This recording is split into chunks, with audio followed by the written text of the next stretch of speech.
Hi, my name is KARINA binti KAMARUZAMAN. So today I would like to give an introduction regarding the ATI NAHAPAN. ATI NAHAPAN Royal Commission or ANRC is a body government that was established to look over and to restructure of all systems in West Malaysia. The name of ANRC was taken from Tan Sri ATI NAHAPAN, who died in 1976. Moreover, Tan Sri ATI NAHAPAN was very famous with the report, the ATI NAHAPAN report, Commission of Royal Inquiry, where he wants to bring back local government election. In 1965, the NRC were founded after his name, and the goals of ATI NAHAPAN Royal Commission is to examine the process of local authority to reach the goal, and the second goal is to make recommendation and the requirement of the law to local authorities. In the terms of local government, the government have many combination of urban and rural areas to the state government. Furthermore, the process of reformation in West Malaysia was due in 1965 until now. In 1968, the report was completed and a few recommendations were produced. There are several recommendations of ATI NAHAPAN, which is every region of every state in the union should have its own local government. A local authority is only known to a certain local government, but local government have several local authorities. Other than that, owners of each home should make a small donation to the local government in their neighborhood. According to the Commission's report, no man is currently excluded from the benefit of the public, economic and social life in his community. Moreover, to exercise their rights and enforce the law, there must be a sufficient law. The report suggests that a law be passed to repeal the local government act and replace it with a new statute. Next, independence and decentralization of a local government with no interference from a state authority. Additionally, election by the party. Lastly, a state commissioner was recommended for each state in the report. Besides, there are also main proposals for ANRC to the government. The proposal was submitted to the government that time. The first proposal, every corner of all states in the country should have their own local authority. Secondly, the decentralization and autonomy of a local authority and no influences by the state authority. However, the law is bound by the federal constitution. Thirdly, the secretary of a local authority should be chief administrator and executive officer of a local authority. Next, a local government should create an agency of public complaints. Nowadays, the Biro Pengaduan Awam, their responsibility are to hear and take action of comment from the public. Finally, the management board of the local authority. The local authority has their own management board, for instance, MBPJ and MBSJ. So that is all from me for now. Thank you. Assalamualaikum, my name is NURUL and SYAMIRA, and now I will explain about the history background of Kuala Lumpur City Hall and the relation to the ATI NAHAPAN Royal Commission report. So firstly, Kuala Lumpur City Hall has been established since 1890. So the first name of the local authority for Kuala Lumpur is Lembaga Sanitari Kuala Lumpur, and it is the first local authority that was established in our country. So after that, a few changes has happened to this local authority as the status for the city had been upgraded from year to year. It has been known as a Lembaga Perbandaran Kuala Lumpur, Majlis Perbandaran Kuala Lumpur, Capital Commission, and lastly, Kuala Lumpur City Hall in 1972. And this name has been kept until now. So Kuala Lumpur City Hall has the jurisdiction area that covers an area of 243 square kilometer with a population estimated at 1.75 million people in 2022. There were about 12 mayors that have led the local authority since 1972, and the current mayor of Kuala Lumpur City Hall is Datuk Seri Haji Mahdi bin Cik Ngah.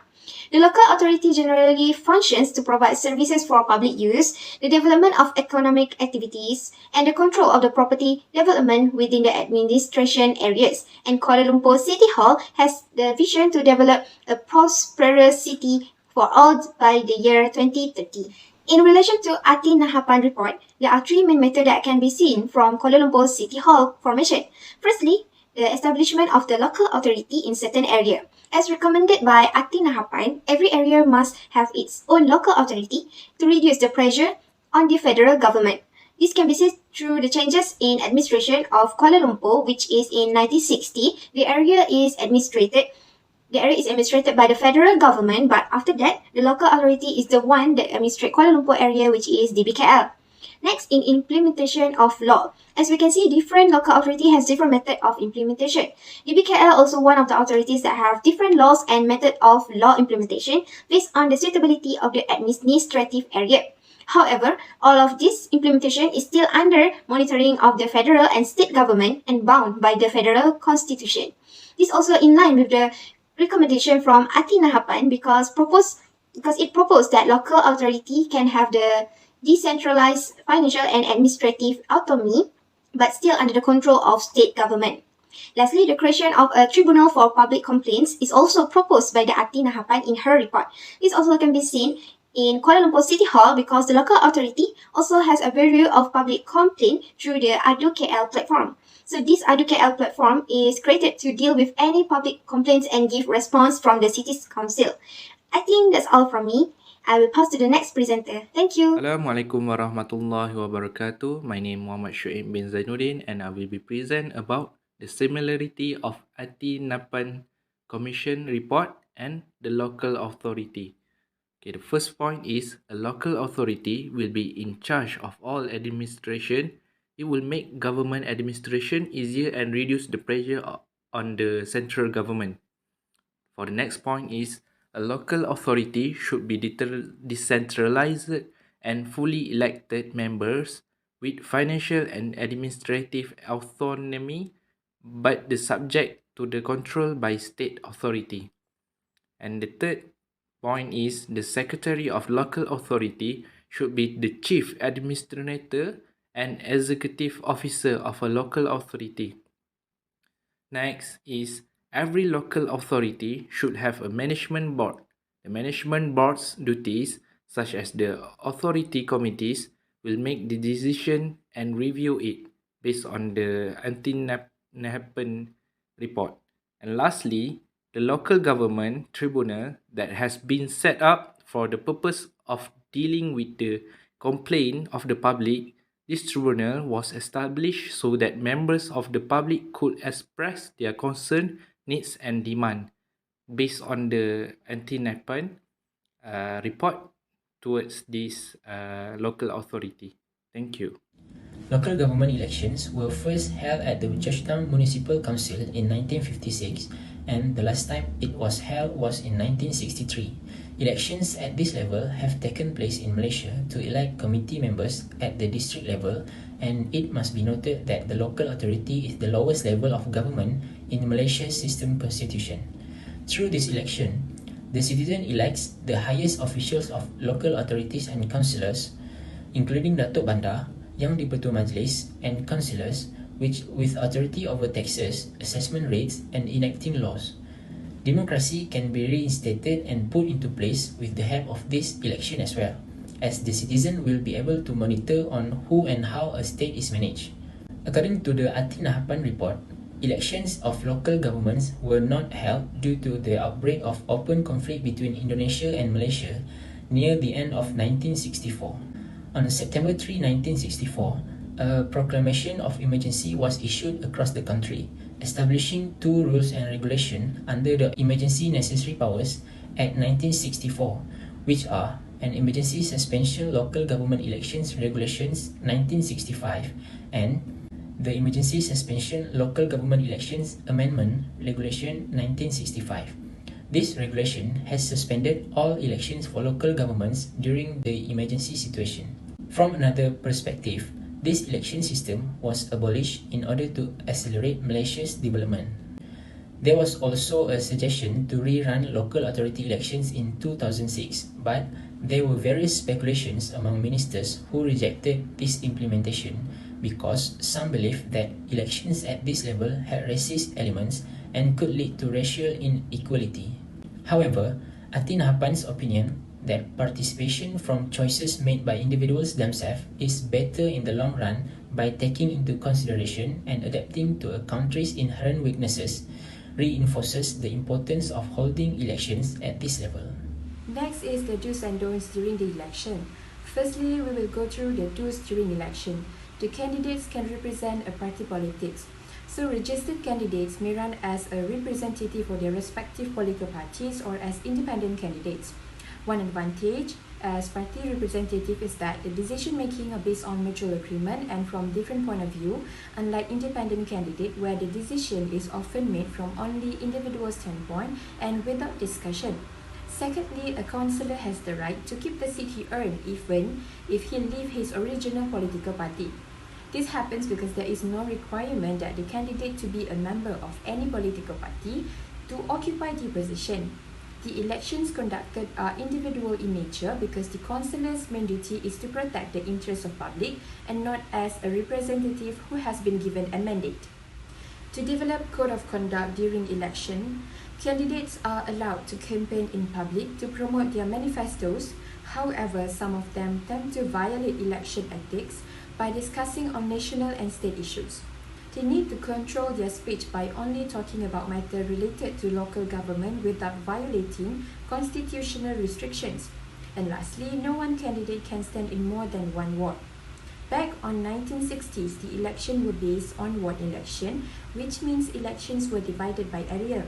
Each candidate must represent only one selected ward because the candidate has to represent the entire area and not just a group of people. Ward-based elections have greater advantages because they can give an edge to minority groups that majority of them may live in the same area, allowing strong ties between electors and the councillors. Assalamualaikum, my name is RAWAIDA and I'm going to explain about the reason on the abolition of local government election in Malaysia. So first of all is they want to avoid racial divisions. So local government election is to choose on the local authority council member in giving the services for people in Malaysia. However, this may come out with the effects of racial division. It is because by doing the selection for local authority, our country will be divided into two areas, which is town and urban area. So as nowadays, we all can see the problem between the races that occur in our society, especially during election days. So by doing this local government election, it will make it worse as races in Malaysia are commonly divided in certain areas and it is becoming a big problem. So for example, there are many Malay people in urban area compared to town area that consists of Chinese people. Moreover, they will be more likely to choose someone who is of the same race as them as a council member. So this is unhealthy for our country as it is one of the big issues in our country. So therefore, it will also make it difficult for us to unite as Malaysian. So number two, they want to abolition the election because there are too many people's representative. So as we all know, citizens are already covered by two representatives with the existing election.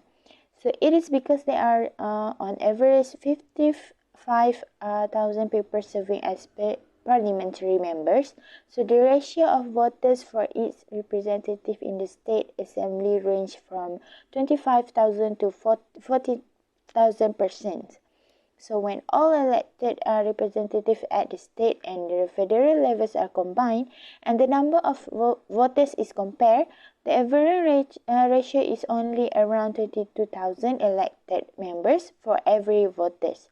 So this is according from the Dr. Muhammad Fatih Yusof in 2022. So it shows that when compared to the numbers of currently elected representatives, it appears unnecessary to add another representative, which is through the local government election. In addition, by adding the representative, state assembly members and the state government will have less influence as a result. This is due to the state government may limit its intervention if there is a local government election. And lastly, it is because waste of money. So during the democracy, every parties will do their best in conducting the campaign in order to obtain the voters' trust. So they will do a campaign as best as they can do to fight with each other. So all form of these campaigns will spend a certain amount of money to attract the attention of the voters. For example, they will use money in making the flags, flyers, rent plays for the campaign and others. However, all of the expenditure is actually came from citizens' money. So as we all can see with other Malaysian election, the failure of campaigns and intense rivalry can lead parties to abuse government's resources, including facilities, media, apparatus in efforts to gain voters. Therefore, the public will suffer losses in all of these circumstances. And other than that, the election operator, which is the Election Commission of Malaysia, or Suruhanjaya Pilihan Raya Malaysia, will also incur huge expenses if local government election will be held. So during this economic situation, we all know that we have a problem and we should consider on this issue by using citizen monies in other ways to ensure it is useful for all people in Malaysia. In conclusion, it can be seen that the current practice of the local government and the recommendation in ATI Nahapan Commission report has few similarities, especially in terms of establishment of local authorities in every part of the country, independence in implementation of the law within local authority area, executive officer and chief administrator of a local government should be the secretary, the need of management board, and the creation of local government tribunal. Besides, for the proposal of the reinstatement of the local authority elections under the report, it is found that the elections have been done since 1963. However, this local authority election has been discontinued since 1964 due to the conflicts between Malaysia and Indonesia. The ATI Nahapan proposed new rules during the election, which is do and don'ts rule, but the proposal have been rejected by the government due to the several reasons such as racial division, waste of money, and numerous representatives in the country. Therefore, it can be concluded that the current formulation of the local authorities is related to the recommendation and proposal made in the ATI Nahapan Commission report, and this report can be used as reference for the better administrative system of Malaysia in the future. That's all from us. Thank you.